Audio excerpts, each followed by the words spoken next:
Hello, everyone, and welcome to a very, very special edition of the Alliance Group podcast. We have an incredibly special guest this morning, the very first Living Benefits Awareness Month spokesperson. It is Miss Chaunte Lowe. Chaunte, thank you so much for being here. Thank you for having me. Of course, four-time Olympian. I'm just going to read off this list of achievements. It's incredible what you have done in your life already. Four-time Olympian, 2008 Olympic bronze medalist, 2005 World Championship silver medalist, 2012 World Indoor Championship gold medalist, and you are still the American record holder, if I'm right about this, yes, in the high jump for both indoor and outdoor. Yes.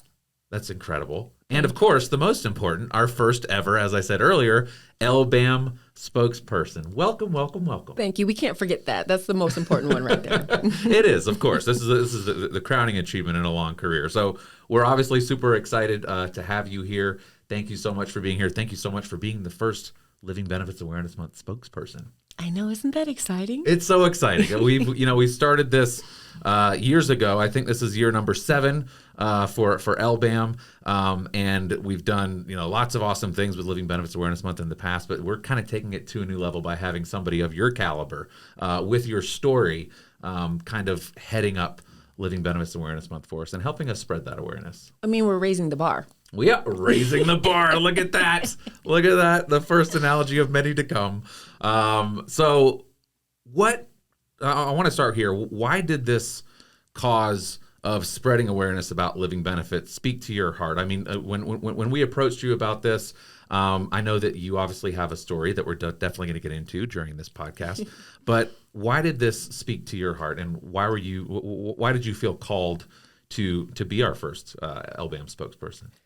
It's because people don't know about it. They have the traditional type of life insurance and they don't understand the benefits, the living benefits that they have access to. And then when we get into the point when people that are listeners here already know, it's free. It's no extra cost, right? No extra cost. So just knowing the benefit that it would have to somebody that did have this benefit on their life insurance, it's monumental. It's one thing to have the benefit when you've passed away, but it's something completely different to have the benefit when you need it the most, especially in a time of tragedy or, unexpected hardship. And that's why it was important for me to be a part of it, because it's something that I experienced in my own life. Right. And we will get into that. It's, as Alliance Group, I mean, that's basically what we're trying to do every day. We obviously do it extra every year in January with Living Benefits Awareness Month, but it really is that idea of, I think that everybody would have living benefits if everybody knew that it existed, because it truly is, as you said,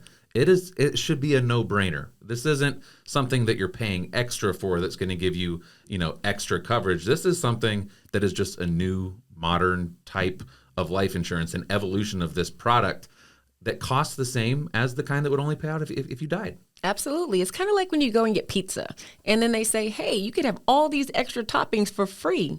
And you don't get the pineapples. No, I'm just playing. Pineapple on pizza. It's a very, very controversial subject. Just playing. I personally like it, actually. Me too. So it really, we're just so glad that you're here, that you're going to help us raise awareness, that you're going to help Alliance Group agents raise awareness. And it's incredibly important. You have had an unbelievably amazing story. And I've had the pleasure of listening to you speak and to tell your story several times. There's a lot that you have overcome in your life to lead you here. So let's actually start all the way back at the beginning. And when was the first time? Obviously, you had a very decorated Olympic career, but if you go all the way back, when's the first time that you can remember kind of knowing, I'm a little different. I'm gifted athletically. When's the very first time that you can remember that? It's funny. So the very, very first time, I remember when I was 4, I would do crazy things. So we lived on a 2nd-story apartment building, and I saw a teenager jump off the banister from the top all the way to the bottom. And I'm like, I could do that. So I waited till my mom wasn't watching me. I literally jumped at the age of 4 from the top banister all the way down to the grass. Didn't get hurt. I was like, this is pretty awesome. And then my mom hid the marshmallows on the top of the refrigerator. I was like, well, shoot, I can go up there, climbed up on the top of the As a refrigerator. 4-year-old. 4-year-old. And then, I don't know what I was watching on TV. Like Ninja Turtles were really big back in that day. Oh, yeah. I remember the Ninja Turtles. I picked up a couch.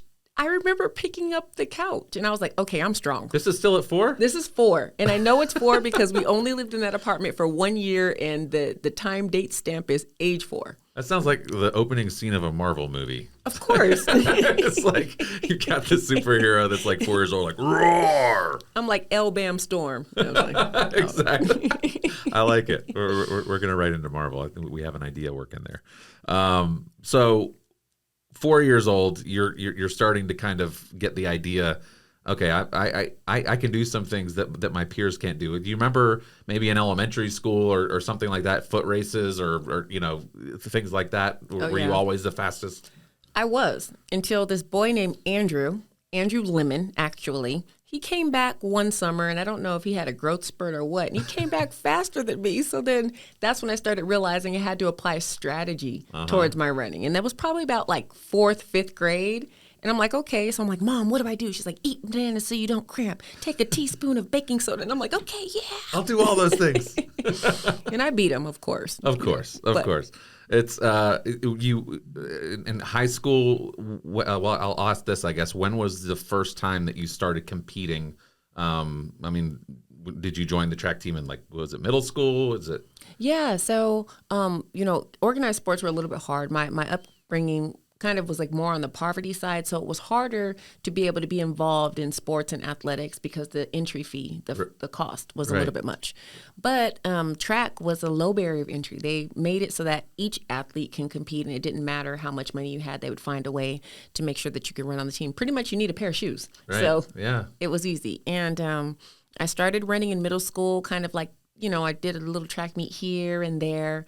But high school is where I really got the opportunity to compete. And that's where I was on a team that was fighting for a championship. So it was completely different. Yeah. It was like we were training. Yeah, kind of unlocked that next level of competition, right? Yes. And so that's when there was the hard work, there was a strategic plan. We were building a foundation for what we needed to do. And we always had that mindset of the end goal in mind. So it was never just about the next track meet. It was about the next championship and what pieces needed to come together in order for us to be successful. And that's where that mental shift changed. We're like, oh, okay, this is what I do. Yeah. And this is what I like to do. This is what I love to do. Yeah. So when did high jump come in and pole vaulting? Was it, I imagine, with all the amazing athletes in high school, it's like in my school, I mean, if you were a good athlete, you played all the sports. Yep. And in track, you did all the events because you were amazing.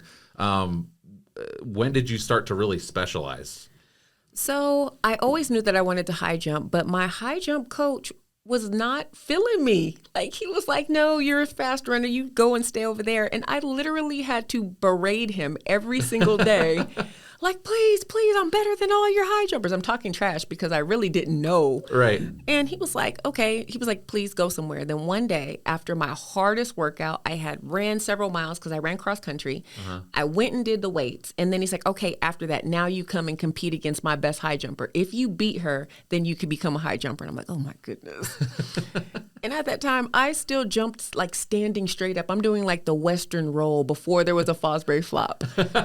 And I beat her. Wow. I beat her. And he was like, oh, you really can jump. I was like, I told you, but I'm kind of surprised myself. Yeah, right. And then after that, it was like the rest is history. It was the end of my freshman year in high school. I ended up making it to the state championships, but it was the first year in California where they split up the state to where each region had a champion.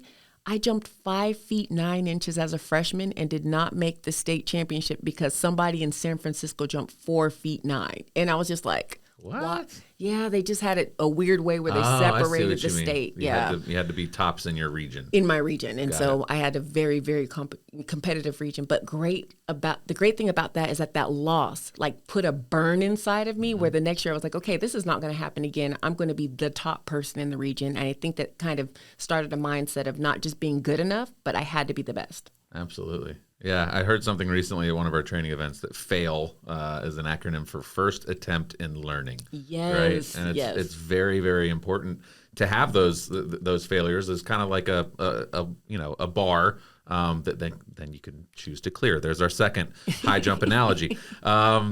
So when did the Olympics, which is this crazy goal, right? I mean, like to be an Olympic athlete is something that is truly elite. I mean, for every track and field athlete, I'm sure that's the ultimate, right? Yeah. When did this become like an actual possibility in your mind, or were you confident from like I'm going? Look, you couldn't tell me. Like once I saw the Olympics at the age of 4, I'm watching the 1988 Olympics. Please don't do the math, guys. I'm old. I'm almost 40.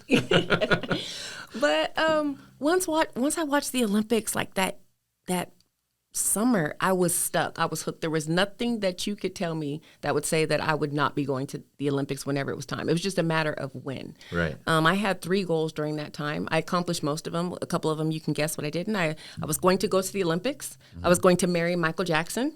And I was going to become either a doctor, a model, or an astronaut. So just 3.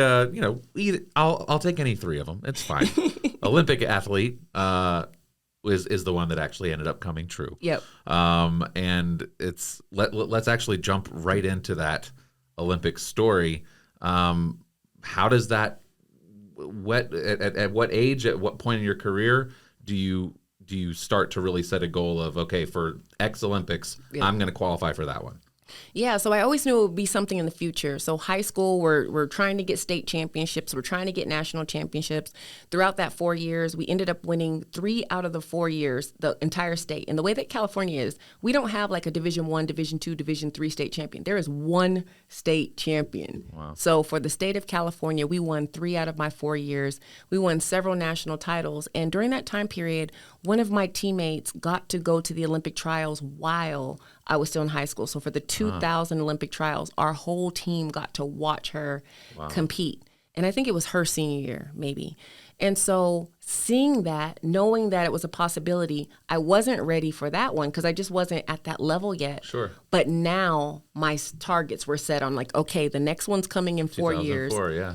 And I started thinking, like, what college am I going to choose? It wasn't just a matter of, okay, what school is fun? What school looks good? Right. Definitely why I didn't go to UGA. No, I'm just like, She's going to get those digs in. But, I knew that Georgia Tech had a coach that had already taken a jumper to the Olympic Games. And so I believe that if you want to go somewhere, you don't necessarily have to have that expertise in and of yourself, but you do need to align yourself under somebody who does have that expertise and know that insanity is doing the same thing over and over, expecting a different result. Well, if you know somebody who is successful and they have a program, a process, or an avenue to get you to that area of success, then if you do exactly what they're telling you to do, it's insanity to expect anything less than success. Yeah. So that's why I chose Georgia Tech. And I knew that my sophomore year would be the time period where I would have my first opportunity to try out for the Olympic Games. Yeah, it's so important. We say it all the time in our industry as well. It's who do you surround yourself with, right? Absolutely. Right, and you are looking for the very best people to surround yourself with that would give you the best chance at success. So 2004 rolls around. Yep. So were you trying to qualify for 2004? Oh, absolutely. Yes, Right. yes, that was the goal. All right. So tell me about what happened in 2004. Okay, 2004. I go to the Olympic trial, or I actually have to qualify this. So there's a minimum qualifying standard.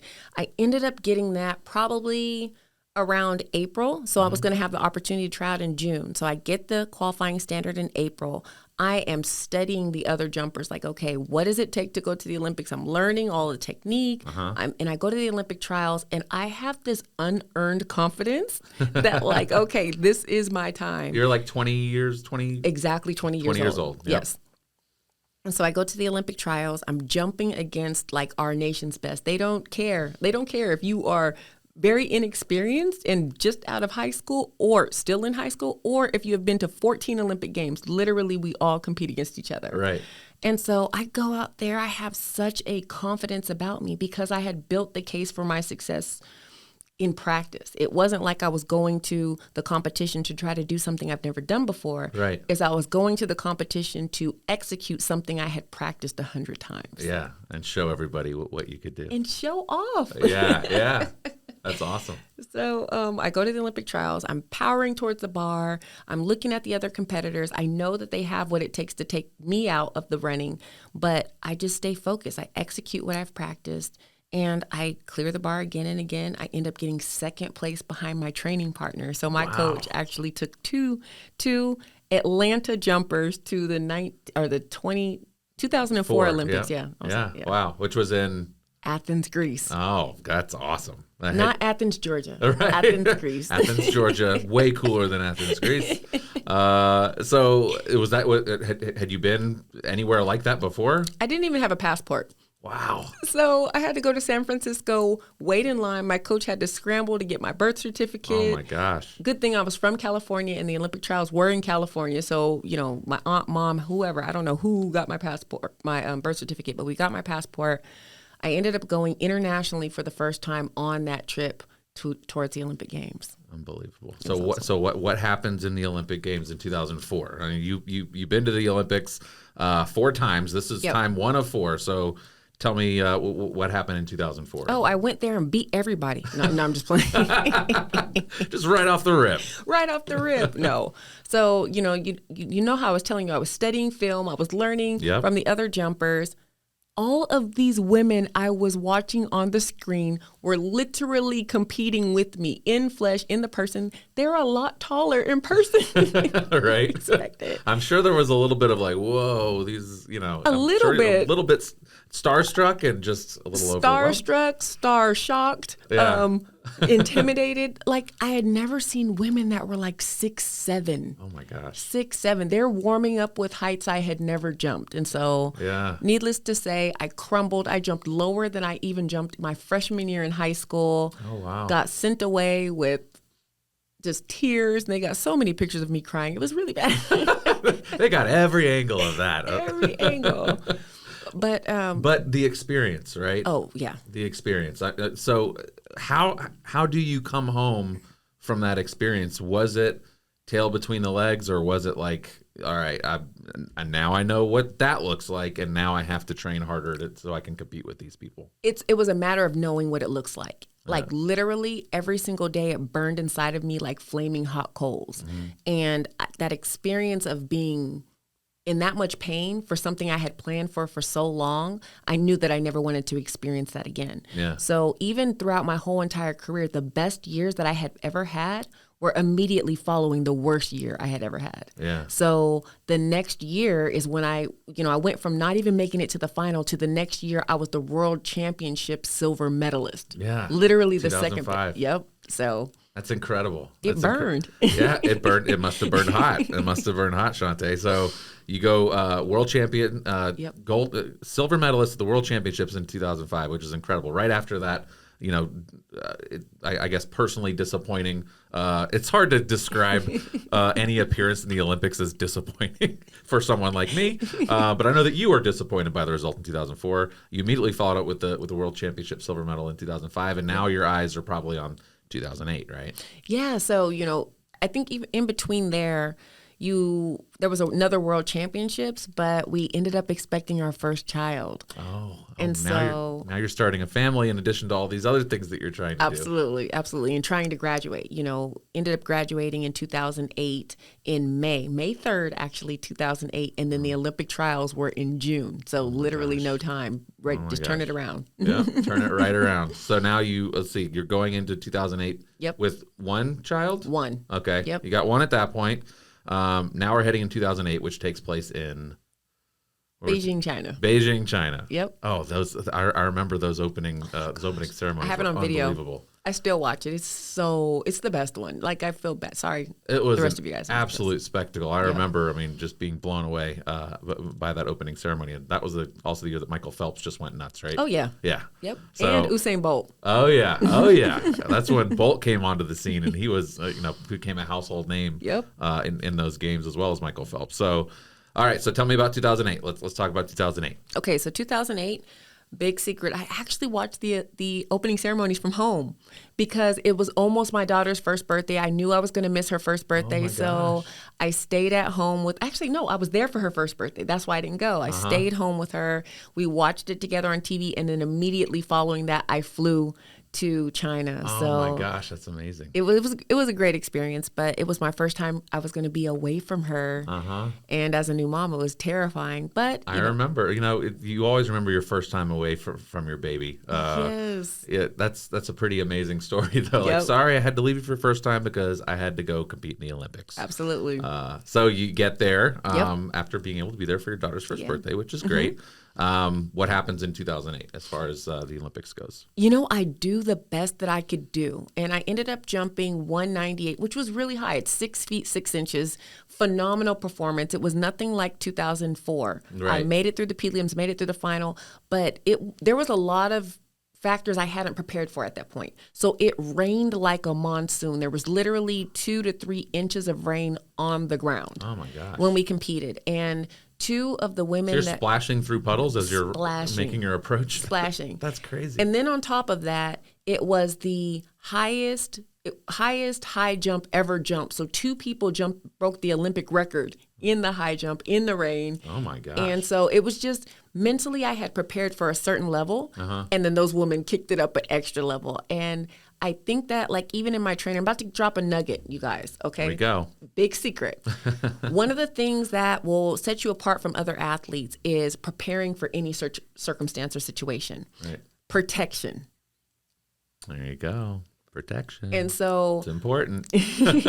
And so one of the things that I had to start doing is training in the rain. Before that, if it was a rainy day, I would go inside, I would compete inside and do something alternative. Now, if it rains at the Olympics, you have to jump. Yep. So you need to prepare and practice for that situation. Wow. And so the next year, I started jumping in the rain immediately. That's the immediate change. So I ended up getting 6th place, which is not horrible. But you were really happy with that. I was happy. As far as how high you jumped, you were very happy with your performance. Absolutely. Yes, I was. That's incredible.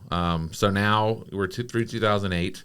By the way, how old was your daughter's first birthday was right before the 2000? Yeah, so her birthday was July 30th, and then we immediately went to literally that next day went to the games. And absolutely incredible that you were in Olympic shape to do what you did at the Olympics a year after giving birth. And we were in foreclosure, honestly, even in the midst of that, because 2008 was hard for everybody. Oh yeah. So I'm carrying that burden, like, okay, I got to get this medal so we could save our house. And wow. It's just one of those things. But as a mom, you do what you have to do for your family. Yeah.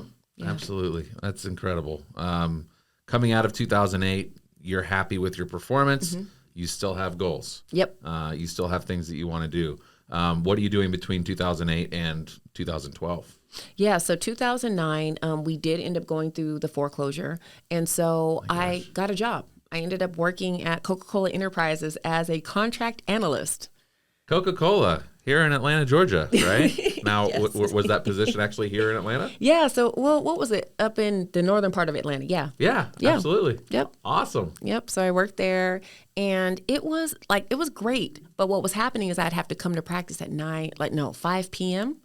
And so after I got off of work, I would have to come to practice. My coach had already had a hard day, so he was like, okay, I got to get home. And my training suffered. I ended up going to the World Championship. That was the second worst season I'd ever had. I went to the World Championships.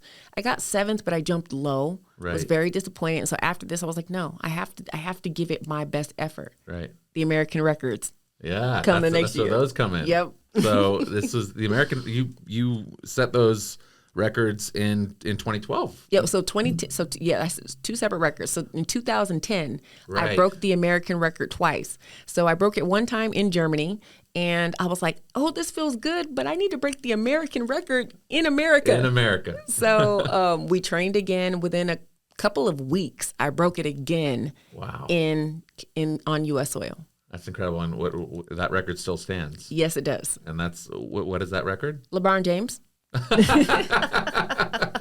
broke LeBron James's record. It's 6 feet 8 3/4 inches. I see. You're as tall as LeBron James. Yep. You jumped over LeBron James's head. Because I think he's 6'8", so 6'8 3/4 means I could clear him. That is incredible. Thank you. I can just imagine LeBron James, tall dude, right? Yeah. Tall dude, just standing there, and you're just running and jumping directly over his head. Yeah. Now I will say this: I cleared that American record by several inches.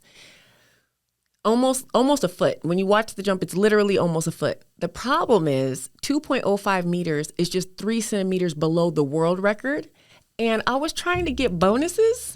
And so I was like, okay, I'm going to break it here and stop. Yeah. Did not know I'd be expecting a child very soon after that. And so I'll say this, if any agents are like on a great momentum, like you are going, do not stop and say, hey, I'm going to save this. No, set the bar as high as you possibly can because you don't know what's going to happen in the future. So just go for it. Yeah. That's my biggest regret in track and field. Would you say that day was your best day of performance that you maybe ever hit? Ever. Because immediately after that, I went and long jumped. And, I jumped the 10th furthest long jump in American history, within 30 minutes of breaking the American record. So they said that's the greatest performance ever in jumping, ever. Yeah. Same day. That's incredible. That's absolutely incredible. All right. So let's see. Where are we? Where are we in the timeline? So 2010. 2010, right? Yep. That was 2010 that you set the records, and now we're coming into 2012. How are you preparing for the 2012 games? Nursing a second child, actually. Oh my goodness! You like to make it easy on yourself, right? I mean, it's incredible what you've. People don't even think about this enough. I don't think it's like the difference between male and female athletes, and what female athletes might be as you're watching them perform on television. All of the other stuff. That they have to deal with that the male athletes do not have to deal with. Yeah. Giving birth to children, I know this because my wife has done it twice, changes your body in every way possible. Yes, it does. And there's a lot of women that struggle with, postpartum and with trying to get, the baby weight off, so to speak. Absolutely. When you're training as an Olympic athlete. Yeah. How are you doing this? I mean, most wives and mothers are happy with trying to get back into their genes. You're trying to get back to the level of an Olympic athlete. I'm sure not all other athletes have children, so it's not exactly a level playing field, right? How do you do this? So at the time period that I was doing it, none of the other athletes had children. It was normally a thing where they would wait till after they retired, and the retirement age was getting pushed back more and more. So they're having their first child at 40. And, I knew that I didn't want to do that, Yeah, these days that's considered a geriatric pregnancy, I think, right? It's high risk. Right. And I think it's great because you see a lot of women that are older that are or in that, not even older, but, in that age range still having children. But for me, it was like, I want to have my family now. Right. I want to. You don't want to plan, your children's life and your life forever around this. I can't imagine the decisions that you were having to weigh, right? Yeah, it was definitely very challenging. But the reason why we were able to find success is because we went back to the foundational framework. So as an athlete, you have a lot of things you can do to become the best of the best of the best. But at the end of the day, there is a foundation, what we like to call in the South, the meat and the potatoes. Yeah, absolutely. Familiar with that term. And so, we started focusing on the things that would have the most significant impact and putting all of our energy into those first. And, the first steps did not feel like they were really even making a mark into our goal, putting any type of dent into our goal. But because we were doing it consistently every single day, then we started realizing that there was momentum building. So in the beginning, where it seemed like there were no progressive steps at all, as time went on, we started realizing we were accelerating leaps and bounds because we were focusing on the essential things for a long period of time, and it started to snowball. Yeah. So now, come the first meet of the season, I've already made the Olympic standard. I'm like, okay, we can do this. Right. And so that's how we were able to accomplish it. It's the same in financial services or, even in any sales role, you have to start with that foundational framework. Yep. Hammer those very fundamental skills. Absolutely. Those very, things that are going to help you succeed. Absolutely. And, just keep going. Keep at the consistency. Even if you don't see the progress, know that the process works, and then keep going until you start seeing that the results, and it will snowball as long as you're putting in the activity and doing what you're supposed to do. Yeah, it's awesome. So, all right, so we're entering 2012. Yep. You have your second child. Yep. You've hammered your training. How are you feeling going into 2012 as far as where you've been in the past and how you've been able to come back from 2 pregnancies now? How are you feeling going into 2012? I feel like you kind of do if you know that something already works, if you put it on rinse, wash, and repeat, then you know that it will work again. So Right. I think the first time that I was going through it, it was all experimental. Right. Thank goodness we got a lot of things right, the first time around. So I knew that I could just repeat that process again. The beginning was hard. I remember not even being able to jog because my ankles were so weak. You waddle when you're pregnant. You don't walk, you waddle. Wow. So just trying to, as a runner, you have to be up on the very tip of your toes. Yeah. You have to have a lot of ankle strength, a lot of calf strength, a lot of core strength. Well, all those areas were extremely weak. So, but mentally, emotionally, I was able to keep my composure knowing that the outcome that we would have within the next couple months. And we ended up going to the World Championships in March. So before my daughter was even one, before she was one, I went to the World Championships and actually won my first world title. Oh my gosh. Inside of a year of giving birth. And that's when I was weaning my daughter. Wow. So I was weaning her during that competition as well. So yeah, it was a lot. It absolutely blows my mind. It blows my mind. So you win your first world championship. Yeah. That's incredible. Right. And this is in 2011? Or 2012. 2012. Literally same year. So it was the indoor world championships. Uh-huh. Usually is the same year as the outdoor Olympics. Gotcha. And so, I guess we only have outdoor Olympics, but yeah. Right. Right. Okay, so that's incredible. So, that's a nice little primer going into the Olympics. Absolutely. Like, go ahead and get a gold medal around your neck. This is a nice little practice for the Olympics. So you've got to be feeling pretty good. Right? Absolutely. I feel fantastic. We go to the Olympic trials, and I remember what happened. I was actually training at a high school out here in the Gwinnett area. They took the high jump pit. So I went to the Olympic trials. I won. And then I came back and I had nowhere to train. No way. And I was just like, oh my gosh, how am I going to roll with the punches? And then I didn't have the option of going to London early because I was like, man, I have 2 kids. I can't just leave them for months just so that I can compete. And at that time, we were not allowed to bring our children into the Olympic Village. It has now changed. So they have a way for moms. Oh, wow. Yeah, that just recently changed. That's good. Yeah. So, but anyways, I did the best. I believe, and you have to give yourself grace, obviously putting mental health into consideration. But one of the things that has made me strong is that I believe that excuses are the patches that you sew on the garment of failure. I've heard you say that before. I love that. So I have to figure out a way, even though my high jump apron's not here, it doesn't matter. How can I get it done? Right. And I think I don't remember what I ended up doing, but figured out a way to jump, go to the Olympic Games, did phenomenal in the prelim. And our fellow American high jumper was struggling. She was getting punked. They were kicking her tape measure. Like, she was melting down completely. And I had to step in. She was younger than me, and step in and encourage her and say, no, you have to stand your ground. This is like jail rules. You got to show them. Well, I'm sure you were flashing back to 2004 when you were brand new. You were a absolutely. 20-year-old, at the Olympics. Absolutely. So I ended up getting 7th, I think, but she got second or third. I think she got second. Wow. And so she made it through the prelims, and it was kind of like bittersweet. Like, of course I wanted it for myself, but just knowing that if I didn't step in that moment, I don't even think she would have made it to the final. So it was pretty awesome to see us bring it back to the United States. Yeah. Help, it's all about kind of helping somebody else up behind you. Absolutely. As you kind of climb the ladder. That's fantastic. So 2018, that is, I'm sorry, not 2018. Are we 20? We're not 2016. 2016. Yeah. I'm trying to do my math in my head here. 2016, how does, you got 7th? Yep. No, 2012 got 7th. 20, okay. Right, yeah, okay. 2012, I'm sorry. There's so many Olympic Games that you've competed in here. I'm so sorry. I'm so sorry. So many accolades. So 2012, 7th. Yep. All right, so heading into 2016. Yep. Now we're in between 2012 and 2016.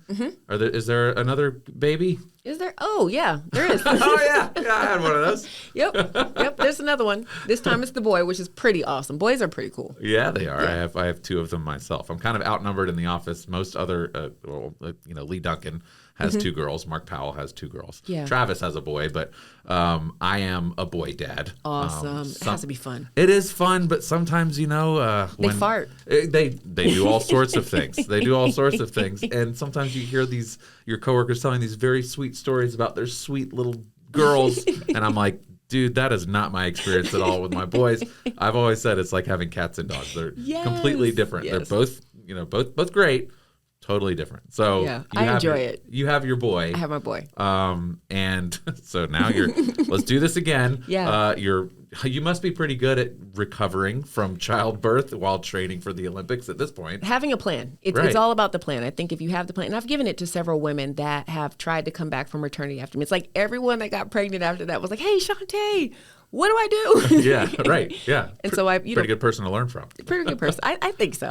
That's probably my hardest and greatest accomplishment, I think, coming back from pregnancy. Right. But at that point, I knew what to do. I'm not going to say it was easy because I knew there was a lot of hard work to do, but I was willing and ready to do it. And so I think that's what made the difference. Yeah.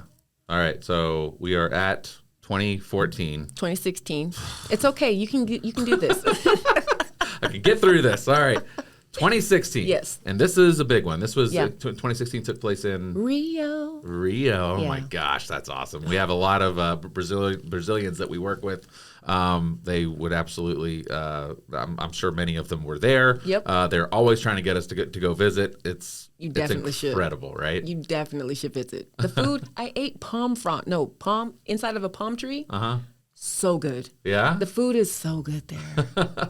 I've heard amazing things. And yes, if any Brazilianaires are watching, we're coming. I don't know when we're coming, but there's no way that you're going to keep me away from Brazil. Rio, an unbelievable Olympic Games. Yep. Lots of storylines there as well. Yeah. How are you feeling going into Rio? Oh, I feel like this is it. This is it. I am taking no prisoners.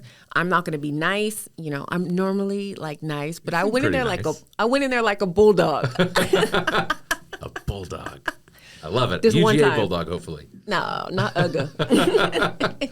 So you're feeling very confident. Yeah. You have a head full of steam, and you're like, "This is my games." Absolutely. How did it go? Yep, my husband came along with me, so it's the first time that he got to. Well, did he? He came in 2012 too. Sorry. Right.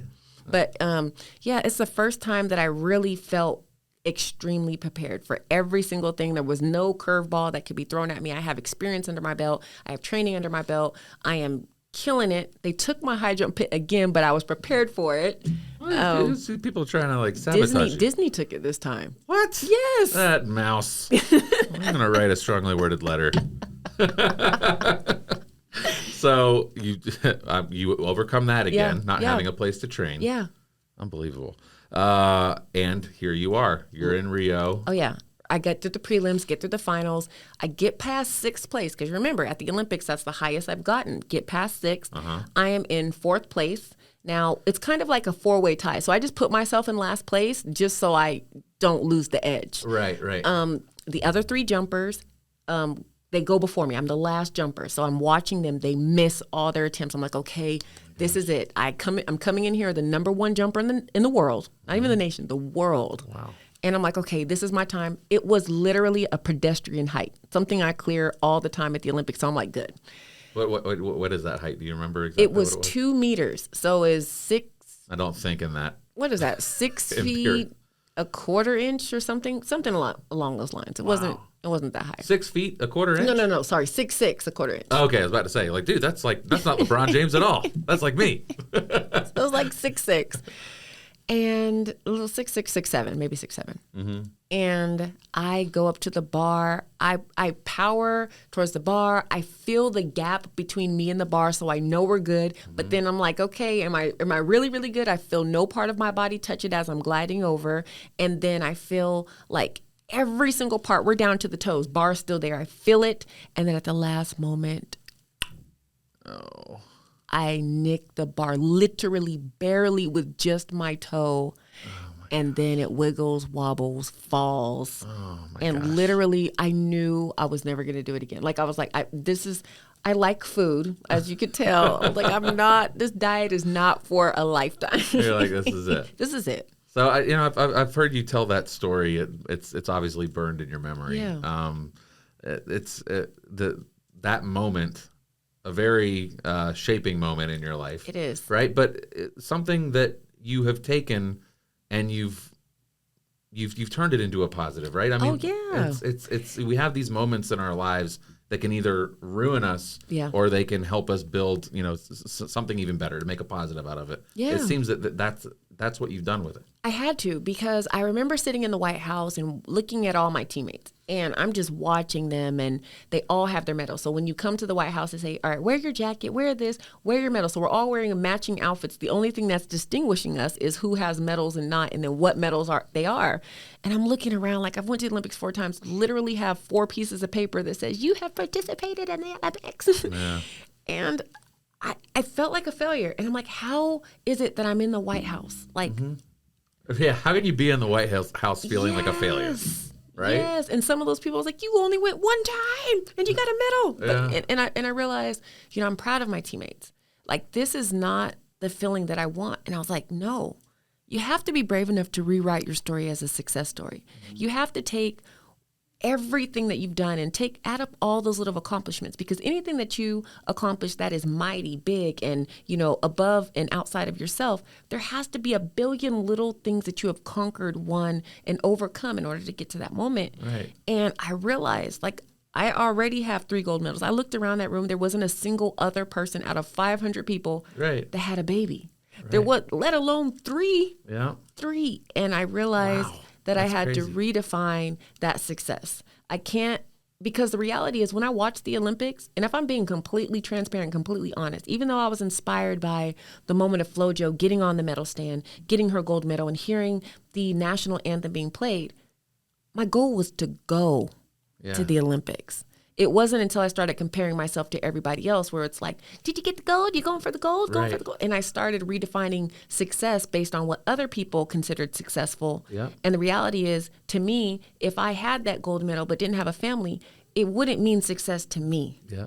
And so I rewrote my story as a success story. I successfully went to the Olympics 4 times as a mother of 3, becoming only one of 2 women ever in U.S. history to be able to do that. Right. And then along the way, jumped higher than anyone else in American history, have been ranked 1 in the world several years, had a career that spanned decades. And you do have medals. You have several gold medals, silver medals from the World Championship. Yeah. And I have 12 U.S. national championships. That's just on the collegiate level. I think it's like 33 above all different levels. And I was like, no. Yeah, I'm not a failure. It's funny. It's funny how it's human nature, right? You're kind of tempted to, no matter how much you've done, no matter how much success you've had in all other walks of life, we tend to find that, okay, well, but I haven't done this, but this, and then you focus on that, and it's incredible. And I commend you, and it's very it's admirable that you were able. Because some people are not. Yeah. They're not able to look back and say, no, I'm not going to fall into this trap of saying I'm a failure because I didn't, this ridiculous goal, and ignoring all of the other things that you've done in your career. Absolutely. And I think that that's what, even in like a regular job, like we do the same thing all the time where we're comparing ourselves to other people. I'm guilty of it myself. Yeah. And like social media only exacerbates it, where you're watching just the highlights of other people's lives. And, for somebody, buying a house, becoming the first person to graduate college, purchasing a car, clear and free, like those things might be it, finding spiritual growth. Right. Whatever it is, you have to know what success is defined as for you. Comparison is the thief of joy. I think that's something. The killer. That's what I've also heard you say before. It's it's incredible. Now, we can't leave out the part.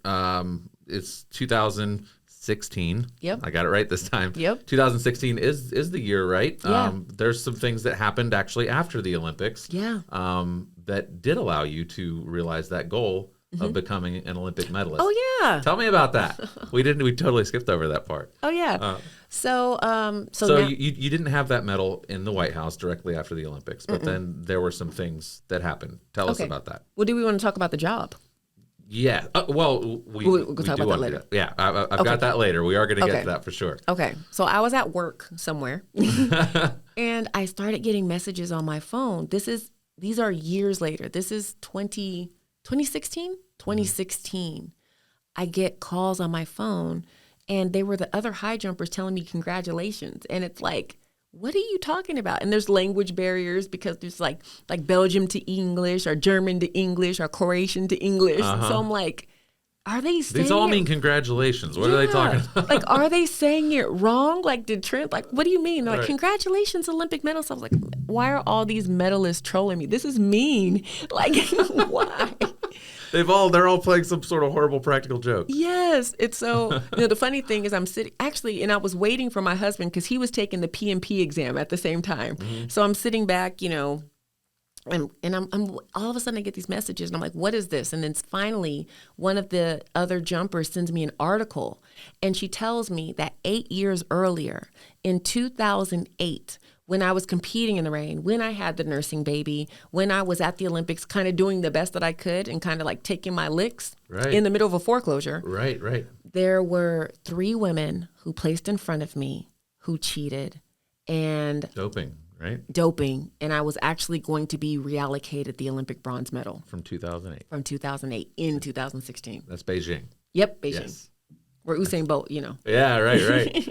So how does... I'm trying to put myself in your shoes. That's got to be really overwhelming. What are the emotions that are going through your head as you're kind of digesting this news? So by the time I got back home, I literally was screaming like a crazy banshee. Yeah. And then like my husband was taking a test, so I couldn't tell him because you have to turn your cell phone off. So by the time he came home, he was like, "Guess what, honey? I passed the test and got my PMP." I was like, I got an Olympic medal. Sorry to one-up you, honey. He calls me the one-upper. That's his nickname for me. Oh, that's fantastic. So you have this this medal ceremony, and we've seen footage of it. You have all of your kids there, right? And your husband, and they kind of pass the medal. Yeah. And you, Chaunte Lowe, are given the bronze medal for the 2008 Olympic Games in the high jump. Yeah, and the funny thing is, I actually asked for that to be given in that way because there had been a medal reallocated before from Adam Nelson. He was a shot putter and he trained at UGA once again. No, I'm just playing. But he actually got his medal in a trash bag in the Atlanta airport. And I was like, no, I do not want my moment to be like that. And he had described it to me because somebody else had cheated. And so what they did, they had somebody actually fly the medal to him versus mailing it. And it was in a paper bag, I think. So they didn't want anyone to see it and make a big deal. So they had it in a... Literally handed it to him in the airport, like, here you go. And I was like... You're like, nah. No. Nuh-uh. That's not what my Olympic medal experience is going to be. No. Wow. So they had this ceremony. Yeah. That's incredible. Just, so we're kind of, and after 2016, are you thinking about 2020 at all? Or is it kind of like, I know you said that once that bar ticked, you were like, that's it for me. Yeah. Once I got that medal, I went through a lot of mental emotions, which, as you can imagine, like, am I mad? Am I happy? Like, you have to make that decision. It's not like you don't let your emotions dictate how you feel. Right. You mentally think about it and decide what feelings you want to allow to grow inside of you, I guess. And, anger was one of the first ones. Like, you got robbed of that moment. Right. By people who cheated, because rightfully you should have been third place up on the podium, and all that. Yep. But when I thought about it, I was like, that anger and bitterness is not going to be beneficial to anybody, especially myself. I feel like bitterness can eat you up, and it would diminish the moment that I actually had, where I had 2 children that didn't exist at that time period be able to experience that moment with me. Yeah. And then I had that 11-month-old daughter that I had to leave at home, that was actually there being able to stand right next to me in that moment. And I got like the medal ceremony all to myself. Like, exactly. We were killing it in 2008. So like everybody had a medal. This was my personal moment. So, I decided to make that mental shift towards positivity, towards the positive things that happened in that moment. And so I was like, okay, this is good, but I want to reserve the right, if I want to have that podium moment still, to keep training. So I did not retire. I continued to train because I knew it'd be so much harder if I wasn't in some type of striking distance. Right. But then at the same time, I also moved on to a professional career. So I was like, okay, we're gonna have to figure out a way to do both. Right. And so let's actually make the transition. Let's talk about that professional career. So how did you end up in making the decision to go from training for the Olympics and then into financial services? Okay. Ultimately. So I Used to be a day trader, believe it or not. Wow. Loved it. What around what year is this? This was 2016. Okay. 2016, and I actually was doing a decent job. I kind of got the attention of TD Ameritrade. So at that point, they were like, hey, we like what you're doing. They were official Olympic sponsors, so they offered me a job after the Olympic Games. And so I started out there, but something kept drawing me to insurance. Like there was never a recommendation for insurance while you were there. And I started hearing murmurs of what life insurance could do for you, which I had never learned before. So when I started, I was studying, I always try to do things to the most. Right. So I was studying for the CFP exam. And I was like, wait, we don't do anything with this insurance stuff. And the more that I learned, the more I wanted to be able to not only offer what services were available, I wanted to be able to offer anything that my client needed. Right. And that's what led me to going to life insurance. Wow. And so I ended up becoming an agent. Literally loved my job. Yeah. I loved it. So let's see, your very first foray into life insurance, what company are you working with at this time? Yeah. So what ended up happening is I went to a community event where it was actually called Whipping Childhood Cancer. And so I was there, we were going to do a walk and we were raising money for childhood cancer. And there was a little stand there. Do I really want to say the name? Because I'm like with it, like. You don't have to say the actual name. Okay. So there was an insurance company there. Right. And they had these little informational cards. And I just filled one out. I was like, I really feel like this is the direction that I want to go. And they called me. I went through the interview process and ended up taking a job as a life insurance agent. Wow. That's awesome. And so how are you doing like personal sales? Are you... Yeah. Oh, yeah. Yeah. Oh, yes. Doing the community events, I had my little spinning wheel with the tickets and the prizes. I'm sure you were utilizing your Olympic. Oh, yeah. Oh, yeah. Look, I needed any excuse to wear that medal. So I Absolutely. had have your child take a picture with an Olympian. Oh, yeah. Did you have the medal with you by chance? Oh, yes. Oh, yeah. You gotta take your picture with an Olympic gold medal and, let's talk about your life insurance. Absolutely. Picture while we're at it. Child protection. Absolutely. That's awesome. That's awesome. So how did you, National Life, awesome, amazing partner with us. Yes. This year, not only all year round, but especially this year, in helping us sponsor Living Benefits Awareness Month. Yes. So how did you eventually connect with National Life Group? Yeah, so in my life insurance journey, one of the things that was kind of ingrained in us is that you need to be your first and best client. And so as an agent, I purchased a life insurance policy. I will admit it was because there was a contest and I was a little sore from barely losing the Olympic medal. You're like, I'm never losing anything again. Never, ever. And so, one of the things I did is I bought $1 million insurance on myself and my husband.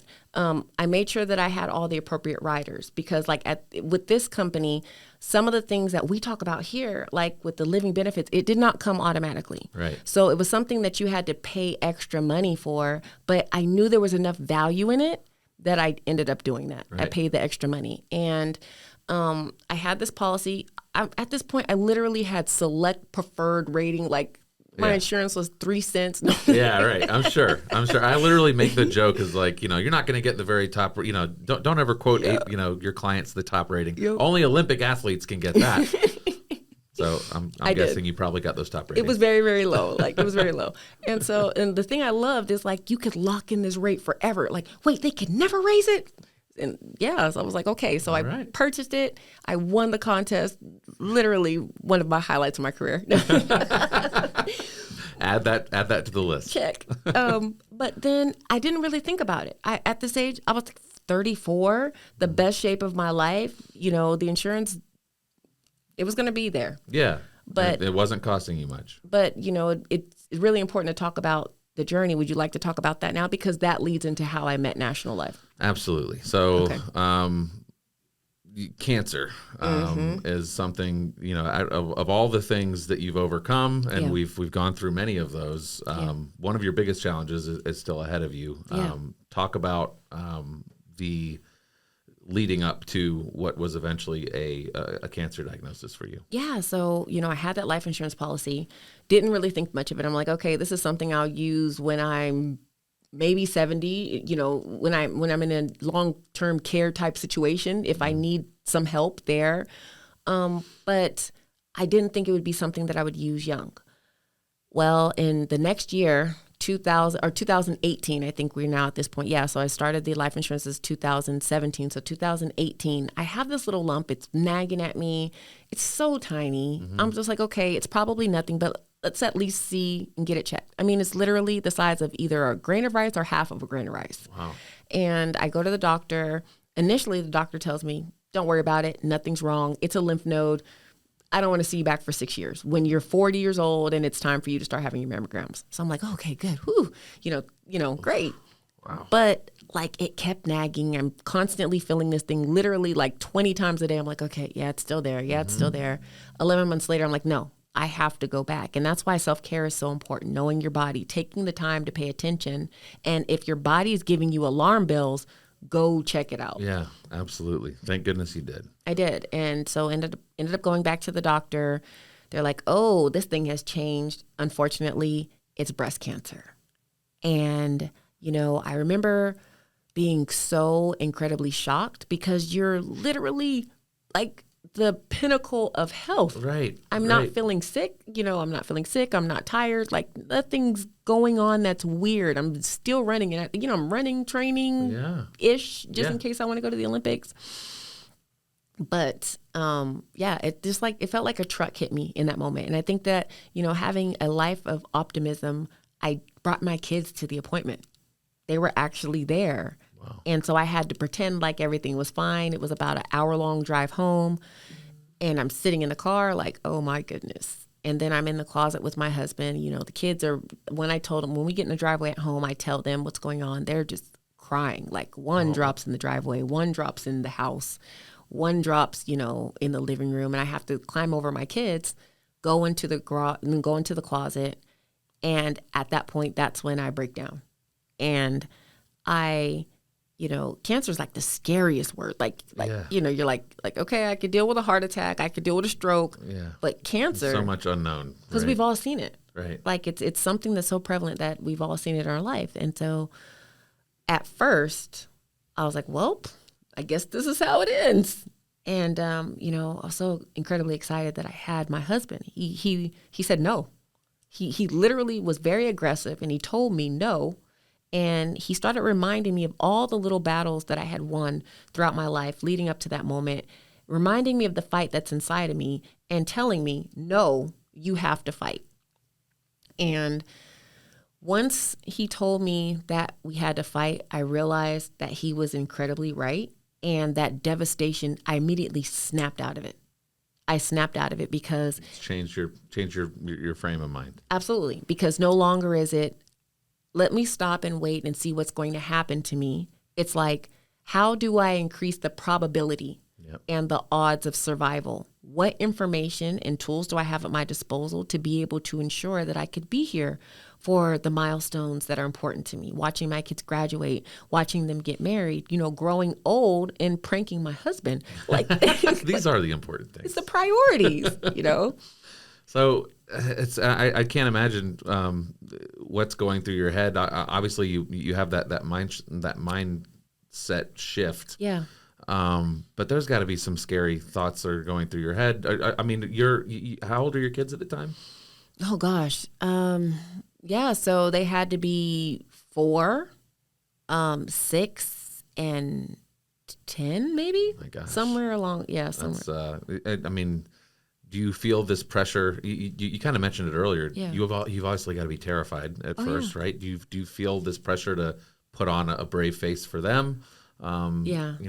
While you're kind of trying to also figure this out in your head, right? Yeah, process. And, financially, my husband and I are partners, but financially as the professional athlete, historically throughout our marriage, we relied heavily on my income. Mm-hmm. And even as a life insurance agent, there's a lot of ups and downs, especially when you're first getting started and trying to figure out how to make sales, how to create a consistent stream of income. Right. You're figuring out your niche Yep. in the market. And so, my income was probably unstable. I had the savings because I knew now, Right. like, okay, you need 3 to 6 months. I was armed with that information, but financially, I was like, oh my goodness. My husband was working, but it wasn't enough to cover everything. Right. So I'm like, how am I going to fight for my life? And like, because I know that I would have to throw everything at it. So how am I going to compete and work? And then obviously I'm probably going to have to go through chemotherapy. Right. There's probably going to be surgeries. Like the financial weight of it almost broke me. I want to say it made me feel the most depressed out of everything. Not even the diagnosis. It's like the money component. It was heavy. We talk about that all the time, and we've actually seen this at Alliance Group. We create living benefits testimonials for our clients that have had living benefits, and as part of those stories, we always hear that that in many cases, finances can be the biggest stressor of anything, even bigger than the diagnosis itself. Oh yeah. So what you.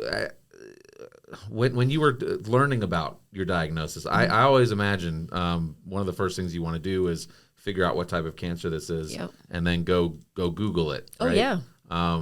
What are you finding in those first Google searches? Is this something that is helping you, or is this something that is sending you even further down that, like, making you more scared? I knew the risk. I knew the risk of being your own WebMD doctor. Yes. And so you can WebMD anything, and it's terrible, right? But what I did know is that anytime that I wanted to achieve something, especially if it was extremely difficult, I had to build a case for my success. So I purposely Googled people who have successfully beat cancer. So the search wasn't what happens if you have this type of cancer. And to be honest with you, when I tell people the type that I had, you always see them go, but the funny thing is, to this day, I don't know the statistics for the other side. Yeah. And I won't listen to it if somebody, and they try very hard to tell me. I say, respectfully, shut up. Yeah, right. I'm not trying to let that noise in. Right? No. So to this day, I still don't know. And it's like 4 years ago. I purposely make sure I don't want to know the failure stories, even as an athlete. And this is where the athlete kicked in. Yeah. As an athlete, I didn't look at like all the things that could go wrong, how many people go to the Olympics and fail, because that's all I'm going to be thinking about. Instead, I want to look at like, hey, who's exactly like me who succeeded? Where I want to know the story of the 30-year, triple negative cancer survivor. Like, I want to know, like, that's what I wanted. Yeah, you're obviously used to overcoming insurmountable odds as someone who's done what you've done. Yeah. So that's what I Googled. Yeah. And I found those stories, and it was an interweaving of diet. It was an interweaving of having the most amazing care, but then also interweaving faith. Faith was huge for me. So I had to find somebody that had, went that route and successfully made it through. Now, as far as bad as your diagnosis looked at the time, as far as those odds that the doctors were trying to tell you, you weren't listening to that. You did have a few things that were going for you, right? Yeah. You had great health insurance, right? Yeah. Right? Yep. It was gonna. Did you find out that your health insurance is actually gonna cover your treatments for the most part? Here's the thing. My health insurance was athletically based. And so it was going to end before my treatment was done. Oh my gosh. And so I knew that nobody was going to insure a, athlete that was no longer competing and in the middle of cancer treatment. I didn't know if my treatment would be 6 months or 6 years. I had no clue. Right. And so I was terrified. Yeah. So how did you had living benefits on this life insurance policy that you had? How did you get through the treatments, the all of that, all these things you were worried about? How did you make those financial ends meet? Well, so I will say this. I had forgot about that life insurance policy. When you buy a life insurance policy when you're 30-something, you don't think about it. And I specifically forgot about the living benefits or even how they work. It's very common. It happens. It happens. That is actually a part of Living Benefits Awareness Month, is not just, making people aware that living benefits exist, but for those people that already have it, it's a reminder, hey, you have these, because it does happen that people generally you buy a life insurance policy and you just put it in a drawer and you forget about it, Yeah. right? And if you ever pass away, it's going to jump into action. But Yeah. people sometimes forget these things, and that Yeah. was your case. Absolutely. I completely forgot. But then when I remembered, that's when I started doing the research. Wait, where's that policy? Let me read this fine print and trying to figure out how does this work? Because I had already exhausted some other things. I was like, okay, can I get disability or can I get this and can I get that? But I know from people that have had to go that route, it's a meager amount of money that's not going to particularly cover all your bills. Right. And, with the type of breast cancer that I had, it only amounts to 10% of all breast cancers, but it is very prevalent in the African American community. I knew that it was aggressive, and so I knew that the treatment plan would have to be very aggressive. But I also knew that there might be alternative methods that might work well that might not be covered by insurance at all. Right. And so if that was the case, at that point, I would not have had the option had it not been for the life insurance policy. Right. So I knew that if I had to go the alternative route, that money was there. And literally, it felt like 600 pounds or maybe even 6 tons of just weight dropped off of me. I felt light. I felt airy. I felt optimistic. I felt my hope returning, because the first thing that gets zapped when you get any type of devastating diagnosis, your hope. Yeah. And it's hard. You try to grasp onto it, but it's almost impossible. But that financial burden being lifted, that is probably one of the most monumental events that I remember from that journey, because it's like, I can do this. Yeah. We're going to be okay. You can breathe. I can breathe. Yeah. And we've had so many people kind of report that same feeling of, once it just you take that financial weight out of the equation. Yes. And you can just focus on doing what you need to do to beat the cancer. It's life-changing. And I think that was probably the point that leads to me being able to partner with National Life Group. One of the things that I did not like about the company that I was working with is that, and this is just not how I do it. And they were saying, you have to dig into people's fear, disturb them. And I'm like, no, Yeah. and that's what we were being trained. And I felt so uneasy about it, because I'm a person that really thrives on hope. If I didn't have that hope, I would have crumbled mentally, emotionally, physically years before. So when we're being trained that, I didn't want to do that. And when I realized that I didn't buy that policy out of fear, when I thought about that policy, I was thinking about, okay, if I'm not here, my kids are going to college, Right. all of them. Yeah. That's how I determine the amount. If I'm not here, my house is going to be paid for. If I'm not here, my husband, even though he's mentally and emotionally hurting, he's not going to have to go back to work. He's going to be able to take the time he needs to recover, but I'm not going to give him enough to where he could bring another woman in my house. Very important. And I realized that I was purchasing love insurance. You buy it because you love the people that you care about. You love your beneficiaries. And you pick the amount based on the things that you would want to see accomplished in their lives, even if you weren't here. Right. And so when I met Mayron and Darlene and Lisa and National Life Group and Matt and all the amazing people that were at National Life Group, I realized they weren't teaching fear and disturbance. Right. They were teaching love. And there was such an emphasis on the living benefits of life insurance. And the fact, guess what? They offer them for free. For free. Can I say that again?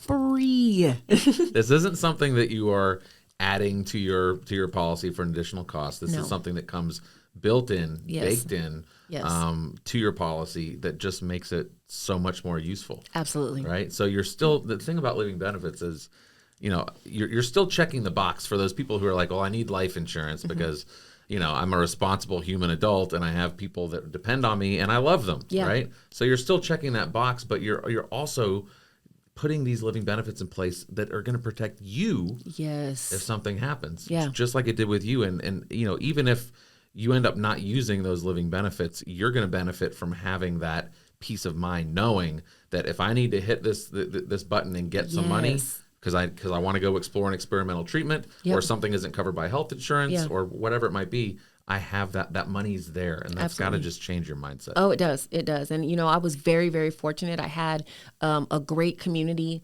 around me that helped support me. And, I'll tell this story because there was such a large negative media going around about Nike stepped up. They're like, hey, what do you need for we'll cover your mortgage, 2 years.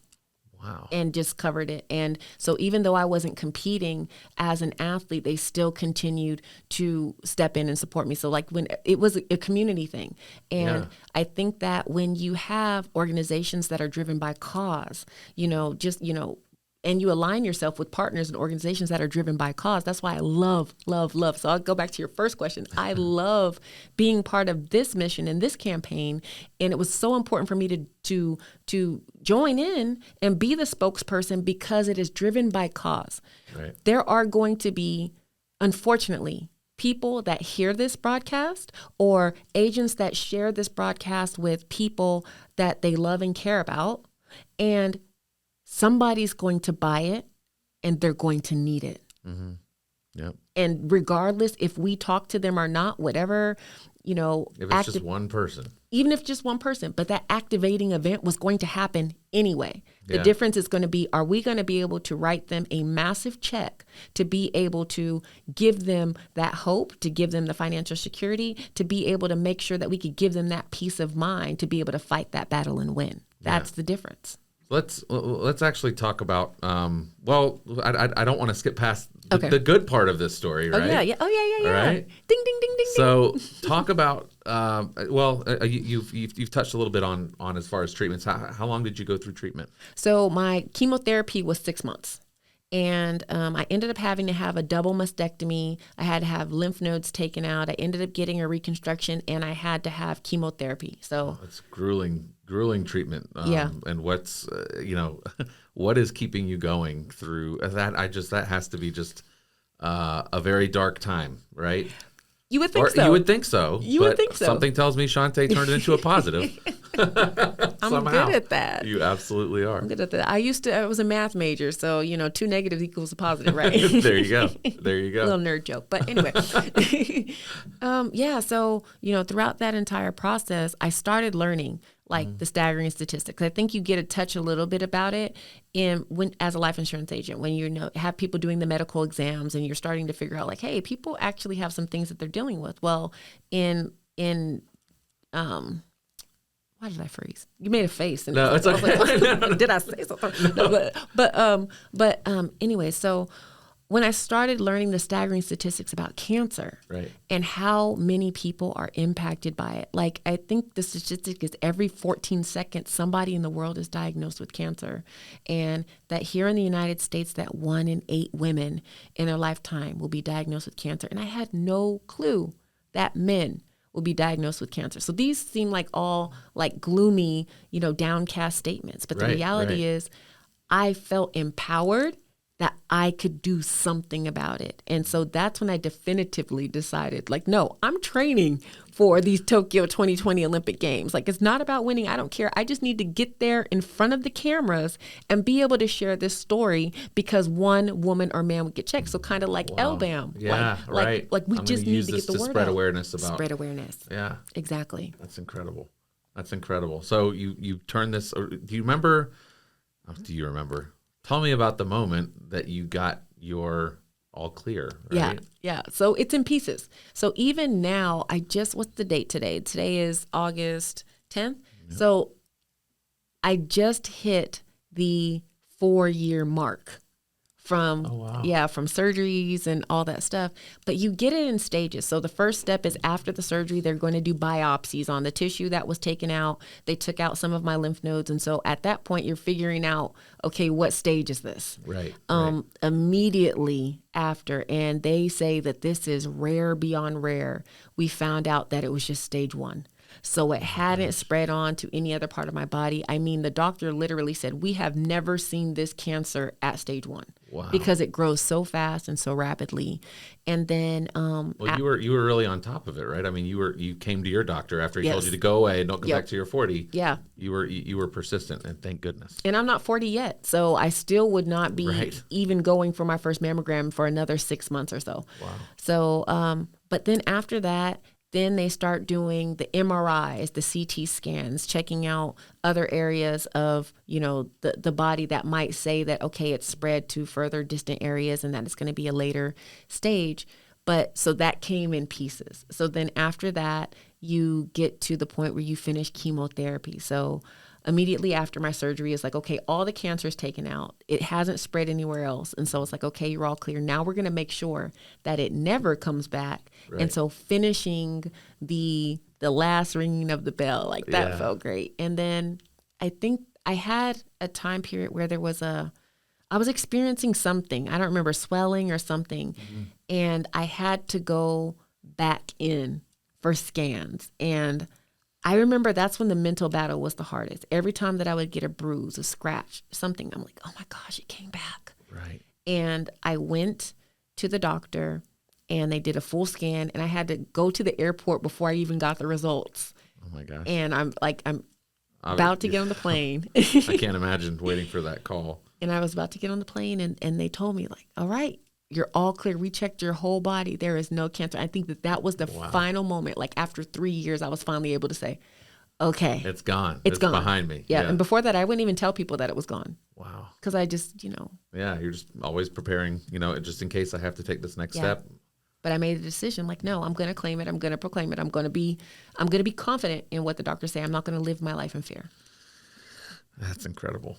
It's incredible. So going through this and having this experience that you've had, when we're talking about living benefits, what would you say to somebody who's like, I mean, I'm pretty sure I'm good. I mean, I know that everyone knows there's a risk of cancer, heart attack, stroke. Yeah. But nobody thinks it's going to happen to them. What would you say to that person who was doubtful that they need living benefits? I never thought this was going to happen to me. There is not a blood relative in my family that has breast cancer. You're an Olympic athlete. I mean, I ate nothing but grilled chicken and spinach or broccoli. Literally, I would measure my vegetables. Like that's how of a health nut I was. I would drink a gallon of water every day. That doesn't matter. I mean, it probably cancer doesn't care. It doesn't care. That doesn't make you immune to the things that could potentially happen. And as an elite athlete, this is the big secret. I have had a very, very long career, longer than most, and I've experienced a lot of successes that a lot of other athletes have not experienced. The reason why I had longevity is because I was a preventative athlete. And this is another secret. I'm going to drop it on you. I stretched 30 minutes before every single training session. Then I stretched an hour after I warmed up. And then at the end, I would do a cool-off lap and stretch again. And there was a study that came out some years ago. They said that like stretching was bad for you. I was like, I'm not listening to that. I never got injured. It was the protection that I did. I was protecting my career by making sure that I did the treatment, that I made sure that my body was well hydrated, that it was elastic and able to take the torque that I was going to put on it. Right. So it's not that I was anticipating getting hurt. It was that I was protecting against getting hurt. So a lot of other athletes, the reason why they would miss an Olympic Games or fall short of the medal stand because they had like KT tape up and down their bodies. And, even Michael Phelps had the suction cups because he was injured. Right. I never got injured because I had the protection. And so when you think about, the living benefits, it's fine. If you never, ever use it, fantastic. Great. We hope you don't. We hope you don't. Right. But if you need it, there's nothing in the world that you're going to wish you did more than tick that box or utilize or activate your living benefits. Because if you could give yourself, you can guarantee that you could have some type of treatment that would increase your likelihood of survival by even 10%. Right. You're going to do it. Yep. And so that's what I would say. Think about it as the protection. And it's we have to go back to the other point there is that you're not, it doesn't cost any extra. No. So it's literally just it's a matter of doing it, of taking the action to work with your financial professional and get it in place for yourself. And then you can check that box. You can say that you've done it. Yes. And hopefully you'll never need these living benefits features. Hopefully, I hope that none of my clients and none of my prospects ever gets cancer, heart attack, stroke, anything like that.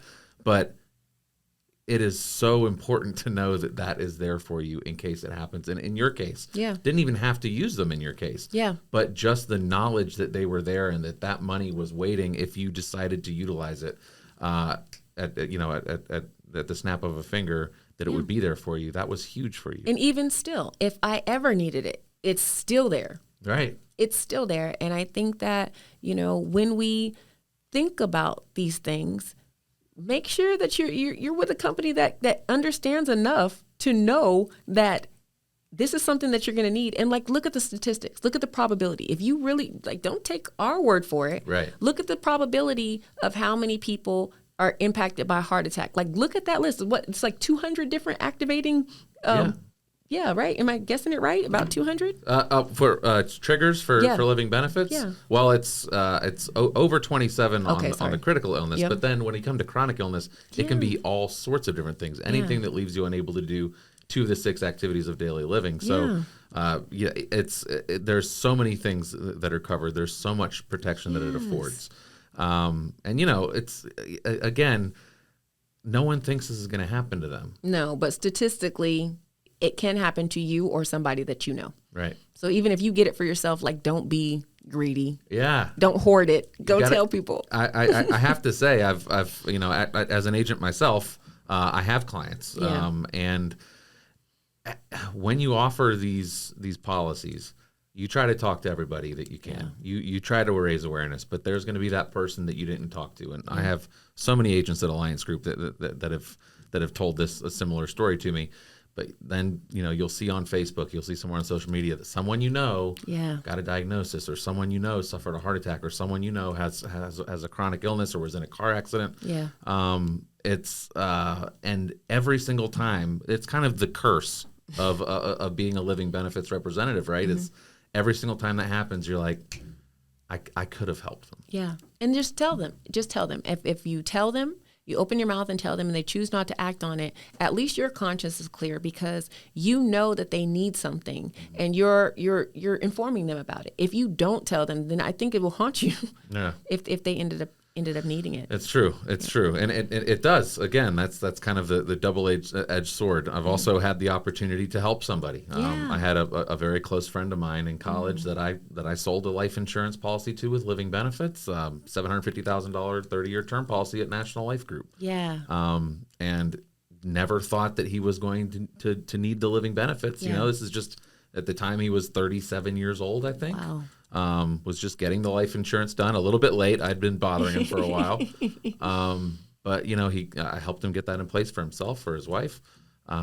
He had a young son that he was wanting to make sure that he protected. And his right after his 40th birthday, he suffered a massive heart attack. Wow. And that $750,000 term policy from National Life put over $425,000 in his hands, cash in his bank account. Tax-free.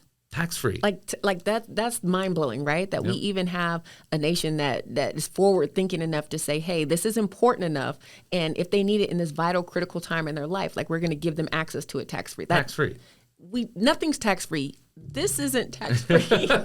Nothing, it seems, is tax-free. There are very few vehicles, but having that, I have the screenshot on my phone. Yeah. He sent me a screenshot that morning, and it was a screenshot of his bank account and a huge deposit that had just got deposited in there. And it was incredible that on this policy that he was paying $70-something a month for, he was delivered that after only having the policy for 2 years. And that's what drives me, is that it's being able to make that difference in people's lives. And it's what Living Benefits Awareness Month is all about, because if I could snap my fingers, every single person in this country needs this lined up for themselves. Again, it's like, everyone needs life insurance. If you have a family, if you have kids, Chaunte, I know you'll agree with me.